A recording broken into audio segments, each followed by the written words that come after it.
walking into a pool, this is something I've had since I was a kid. I can almost close my eyes and walk into it. So if you ever close your eyes, you walk into a pool. First thing you do, you smell. Close your eyes, you smell. You can smell the pool about 30 feet away because the chlorine is so high.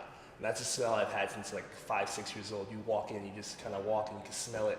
It's getting thicker and thicker the closer you get. Then you open the door and it's just like this huge like blast of heat because there's no windows in pools. I have no idea why, they just hate us. So it's just like kind of hot a little bit. I feel like I'm turning people off to swimming. No, swim.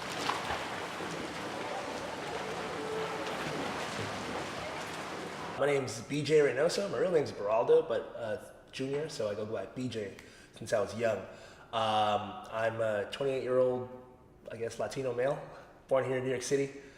I'm a swimmer, swam all my life, swam for college throughout, and now I'm a swim coach as well as a swim teacher for Madden Swimming here in New York City. Swimming is a very white sport, so I was one of the few kids of color swimming on this prestigious swim team. And through that swim team, I started to see kids go off to college to swim. So the idea of college, which is not, at the time, this is like late 90s, is not very prevalent in my neighborhood. So my mom got to thinking, okay, this is our way out besides baseball. Set, 75 swim build freestyle. On 115, no breathing, in and out of the flags. So these kids need a little more structure when it comes to training. So I like to get a nice warm up, again, same thing, very similar, get the body warmed up, and then I will either choose a drill or a set that will prep them for the main set. Whether it be working on turns or working on a certain stroke or working that stroke in a particular way, so that when we do the main, our main set, which will be that's the repeat under pressure, I'll teach it, I'll repeat it, and then we're gonna repeat it under a certain amount of time. Like you have to do 20 times this on this interval. So it's like they're doing what I asked them to do, hopefully doing it correctly. Swimming, competitive swimming, practice swimming, training for swimming, it's a little boring. I will say that. It's not like the big hoopla of other sports where you get to chat with your other friends and crowds and stuff. It's kind of just you and your team, and most of the time you guys are swimming back and forth, they can talk to each other for about a minute before we go. Feeling the water go down your body and feeling the water in your hand, I feel almost like Dragon Ball Z sometimes. I'm grabbing these power balls, I'm just moving and swimming.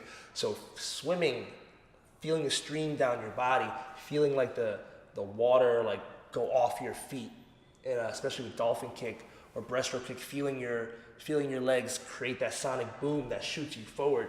Those type of feelings are really, really interesting. They're really cool. I don't want to say something with the pulpit here, but I almost feel like God. It's you're in the water, you are creating. But there are already things on land that occupy the space. So underwater is just vast, I would say open canvas, where you can, a 3D almost, a 3D canvas, you can literally do whatever you want. You can go and say, that's Atlantis, and that is Atlantis B. You can do whatever you want and create whatever you want and feel like an animal.